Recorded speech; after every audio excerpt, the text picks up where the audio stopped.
आज का यह वीडियो मैं क्लास 9th के लेसन 1 का केमिस्ट्री के chapter matter and its composition पर बनाना है। मैं बहुत दिनों के बाद वीडियो स्टार्ट कर रहा हूँ और ये वीडियो अब कंटिन्यू रहेगा। तो चैप्टर है मैटर एंड इट्स कंपोजिशन। तो सबसे पहले हम लोग केमिस्ट्री को डिफाइन कर लेते हैं। केमिस्ट्री क्या होता है? तो chemistry is a branch of science concern with the study of matter. Chemistry क्या है? साइंस का एक ब्रांच है। इसमें हम लोग मैटर की स्टडी को कंसर्न करते हैं, मैटर का स्टडी करते हैं। सेकेंड है chemistry is science of molecules and their transformation. It is the science not so much of the 100 element but of the infinity variety of molecules that may be built from them। Chemistry क्या है?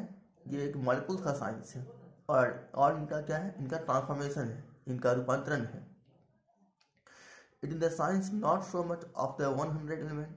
यह 100 element का science नहीं है, यह infinite variety of molecules का science है, जो कि इनसे बनता है। बुइल्ड फ्रॉम दैम, केमिस्ट्री से इतने सारे मॉलिक्यूल्स जो है केमिस्ट्री के अंतर्गत सारे मॉलिक्यूल्स, कंपाउंड्स वगैरह वगैरह बनाए जाते हैं।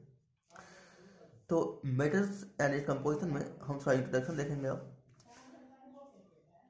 हम लोग अपने आसपास बहुत सारी चीज़ को देखते हैं,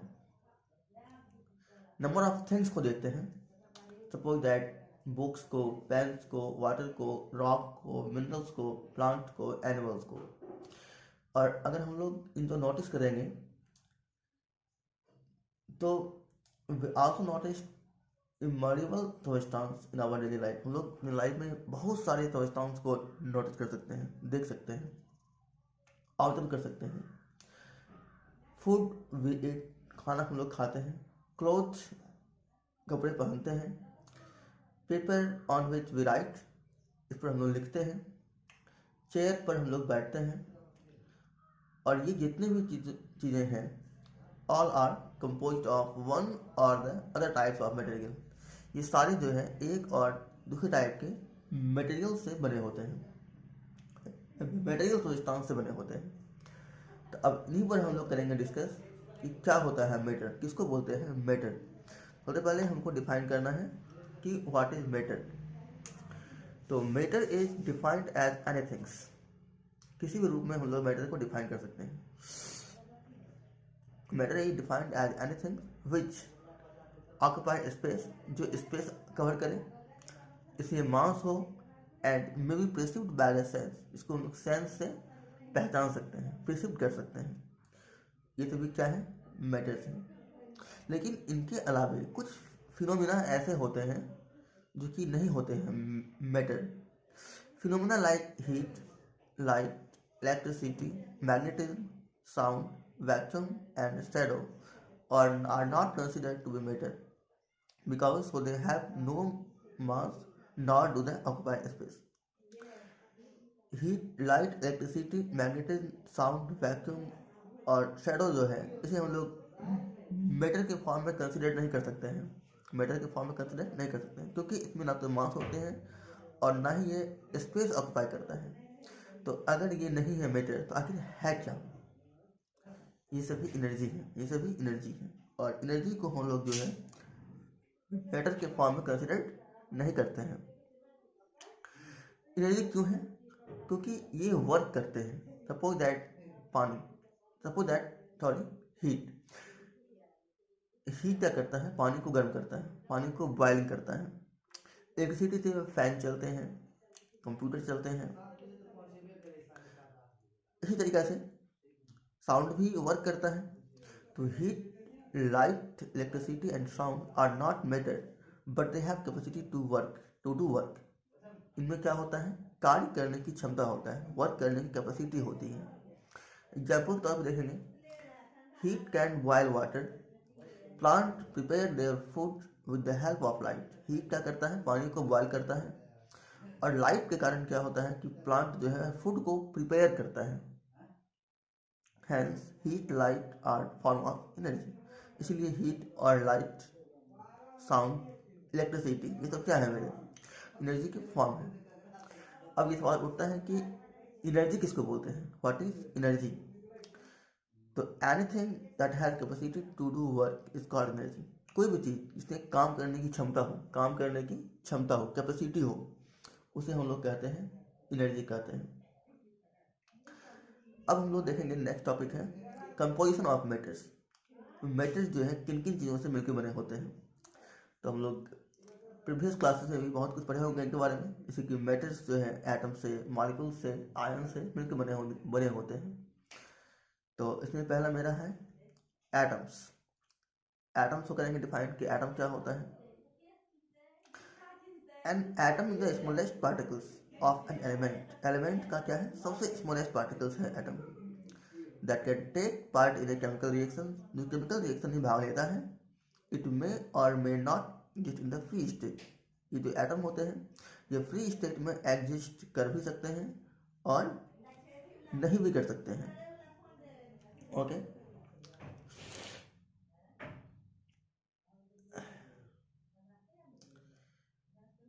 तो ये मेरा एटम्स का हो गया। अब नेक्स्ट देखेंगे मॉलिक्यूल्स के बारे में। मॉलिक्यूल्स क्या होते हैं। An atoms or a group of atoms that is capable of independent existence is called a molecules. कोई एटम्स है या ग्रुप ऑफ एटम्स है जो कि इंडिपेंडेंस रहता है, स्वतंत्र रहता है, उन्हें क्या कहेंगे हम लोग, मॉलिक्यूल्स कहेंगे। एग्जाम्पल के तौर पर देखिए oxygen, hydrogen, nitrogen, carbon dioxide, glucose, fructose, ammonia, water, ये सब मेरे मॉलिक्यूल्स हैं। ये सब मेरे क्या है, मॉलिक्यूल्स हैं। कंपाउंड भी एक मॉलिक्यूल्स ही होते हैं।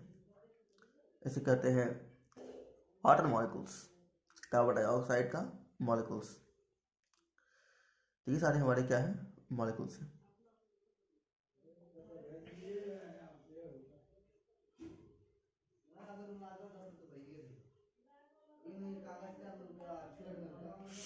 तो ये मेरे मॉलिक्यूल्स हो गया। अब इसके आगे हम देखेंगे इनके साइज के बारे में। इनका साइज बहुत छोटा होता है। The molecules is so small, 10 to the power -10 metre के अप्रॉक्स उनका साइज होता है।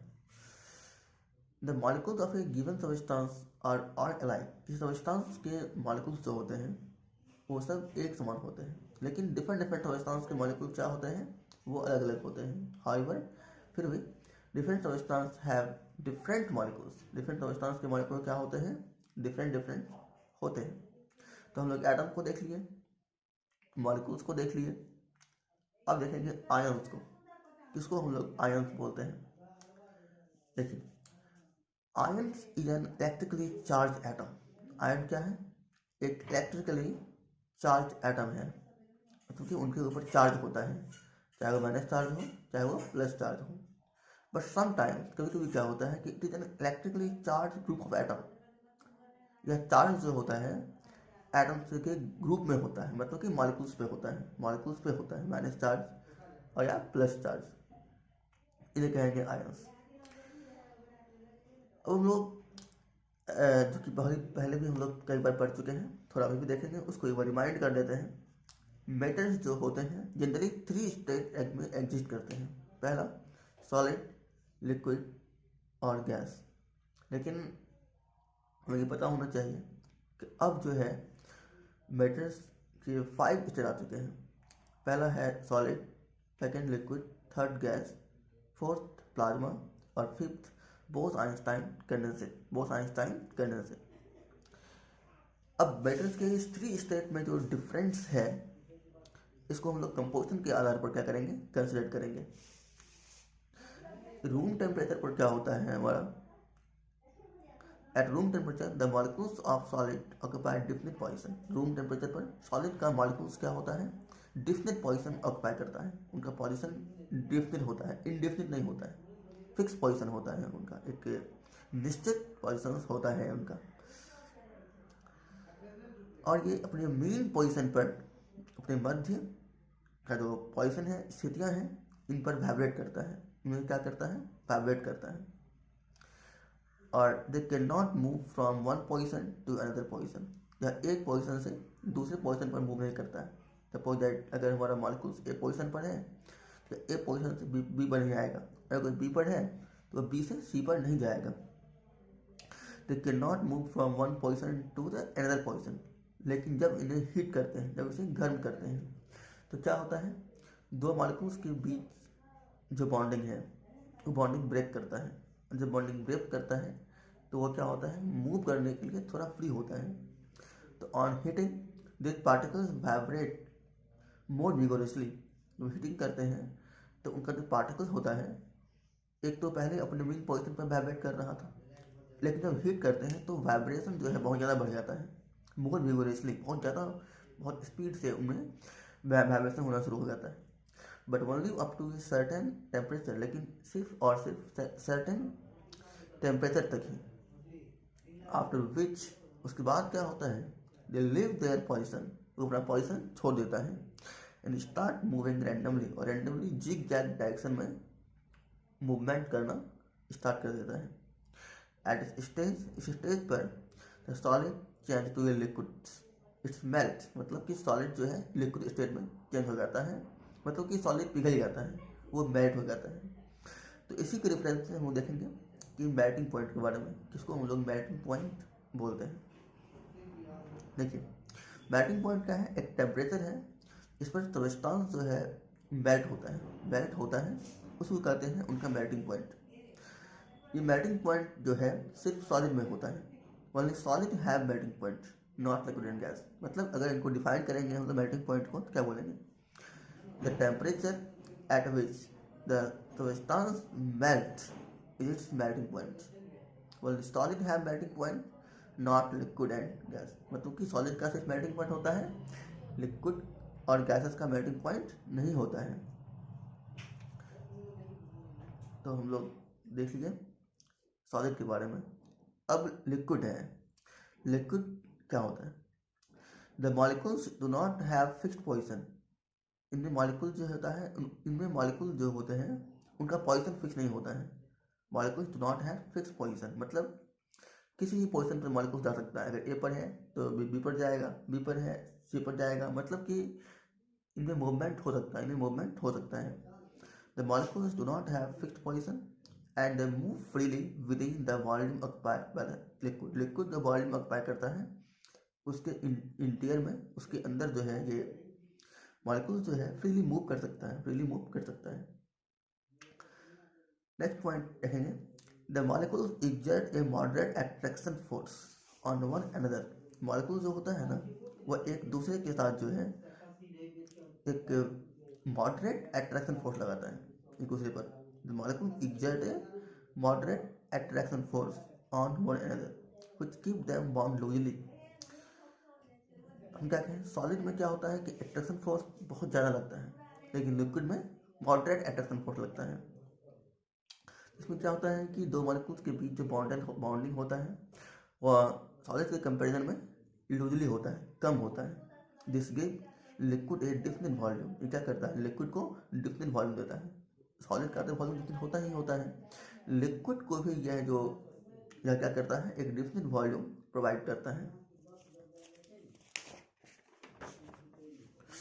अब देखेंगे टेम्परेचर को राइज करने पर, लिक्विड के टेम्परेचर को इसे राइज करते हैं तो पार्टिकल्स मूव मोर रैपिडली। जैसे अगर हम लोग पानी को गर्म करते हैं क्या देखते हैं, वो बन जाता है वेपर। वेपर क्यों बनता है, क्योंकि उनके जो पार्टिकल्स हैं वह बहुत ही अधिक तेज़ी से रैपिडली मूव करना शुरू कर देते हैं। पहले देखे थे हम लोग सॉलिड को जब हीट करते हैं तो लिक्विड में कन्वर्ट होता है। लिक्विड में कन्वर्ट क्यों हुआ, पहले तो कि सॉलिड को हीट किए तो उनका जो मॉलिक्यूल्स है उनमें काफ़ी स्पीड से वाइब्रेशन हुआ तो एक डिफरेंट टेम्परेचर के बाद क्या हुआ, वह अपना पोजीशन छोड़ दिया, लीव कर दिया और रैंडमली मूव करना शुरू कर दिया। तो उसे कहेंगे हम लोग लिक्विड स्टेट। जब लिक्विड को हम लोग गर्म करते हैं तो चूँकि हमारा जो मॉलिक्यूल्स था उनमें जो मूवमेंट तो पहले से था ही, लेकिन जैसे ही उन्हें गर्म करते हैं तो उनका मूवमेंट और रैपिडली बढ़ जाता है, काफ़ी स्पीड हो जाता है उनका मूवमेंट रैपिडली। मतलब मॉलिक्यूल्स का जो मूवमेंट होता है काफ़ी ज़्यादा बढ़ जाता है। तीसरा है gaseous. The molecules lie far apart and exert a very weak force of attraction on one another. Gas में क्या होता है कि मॉलिक्यूल्स जो होता है एक दूसरे से बहुत दूर होते हैं एंड दोनों के बीच जो होता है अट्रैक्शन फोर्स बहुत कम लगता है, बहुत ही वीक अट्रैक्शन फोर्स होता है। सॉलिड में स्ट्रॉन्ग अट्रैक्शन फोर्स था, लिक्विड में मॉडरेट अट्रैक्शन फोर्स था, लेकिन गैस में वीक अट्रैक्शन फोर्स है। हम लोग कह सकते हैं कि अट्रैक्शन फोर्स जो होता है बहुत कम लगता है, नेग्लिजिबल बोल सकते हैं हम लोग। They are in a state of rapid random motion. इनका जो स्पीड होता है बहुत ज़्यादा होता है, इसकी मॉलिक्यूल्स के बीच का जो होता है ना स्पीड जो होता है बहुत ज़्यादा होता है। And travel in the integral space that is available to them. और जिनमें ये अवेलेबल्स हैं ये गैसेस इस कंटेनर में, उसमें वो बहुत स्पीड से क्या करते हैं, वो ट्रेवल करते हैं जिग जैग डायरेक्शन में। सिर्फ कंटेनर का वाल्स ही है जो कि इनके मूवमेंट से कोलाइड करता है, टकराता है और इसको रिस्ट्रिक्ट करता है, रोकता है। Gas has expand indefinitely. Gas जो है इंडिफिनिटली एक्सपेंड कर सकता है, बहुत ज़्यादा फैलता है। बहुत ज़्यादा गैस को यदि हम लोग छोड़ते हैं तो हमारे एटमॉस्फेयर में तक में फैल जाता है, चारों तरफ फैल जाता है। इसका मतलब हुआ कि गैस इंडिफिनिटली एक्सपेंड करता है, तो ना वो हमारे चारों ओर फैल गया, बहुत स्पीड से फैल जाता है। कब हमारा गैस पूरे एटमॉस्फेयर में मिल जाता है हमें मालूम ही नहीं चलता है। They have neither A definite shape nor a definite volume. इनका ना तो एक डिफिनिट शेप होता है और ना ही डिफिनिट वॉल्यूम होता है। अब सवाल उठता है, क्या हम लोग मेटल के स्टेट को चेंज कर सकते हैं? क्या सॉलिड को लिक्विड में, लिक्विड को गैस में चेंज कर सकते हैं? अगर चेंज कर सकते हैं तो इन सारे चेंजिंग को क्या कहते हैं, क्या नाम दे सकते हैं? तो पहले ही देखे थे हम लोग कैसे सॉलिड लिक्विड में चेंज हो गया और लिक्विड सॉलिड में चेंज हो गया। तो यहाँ हमारा नेक्स्ट पॉइंट होगा कि inter conversion of state of matter. Matter के स्टेट का इंटर कन्वर्सन, मतलब यदि हमारा सॉलिड लिक्विड में चेंज हो गया तो लिक्विड भी सॉलिड में चेंज हो सकता है। यदि लिक्विड चेंज हो गया गैस में तो गैस भी लिक्विड में चेंज हो सकता है। तो interconversion, the phenomena of change from one state of matter into another and then back to the original state is called the interconversion of state of matter. Matter के एक state से दूसरे state में change होने की जो process है, जो फिनोमिना है, जो घटनाएं हैं, एंड देन ओरिजिनल स्टेट में जो आने की जो प्रोसेस है, इसे कहते हैं interconversion of state of matter. Interconversion of state of matter. Matter can be change from one state to another. Matter जो एक स्टेट से दूसरे स्टेट में चेंज होता है, यह होता है दो तरीका से। पहला होता है गर्म करके, दूसरा होता है उनके प्रेशर में चेंजिंग ला करके। कहने का अर्थ ये हुआ कि पहला होता है टेम्परेचर के द्वारा और दूसरा होता है प्रेशर के द्वारा। पहला हीटिंग और बाय कूलिंग, सेकेंड इंक्रीजिंग और डिक्रीजिंग द प्रेशर। मतलब कि पहला हुआ गर्म करके या ठंडा करके, दूसरा प्रेशर को इंक्रीज कर करके और डिक्रीज कर करके। देखिए, अगर सॉलिड को हीट करते हैं तो लिक्विड में चेंज होता है, सॉलिड को यदि हीट करते हैं तो चेंज होता है लिक्विड में।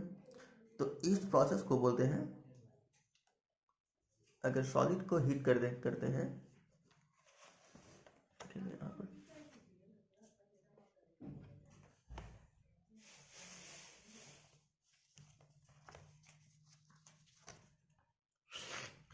अगर सॉलिड को हीट करते हैं तो लिक्विड में चेंज होता है।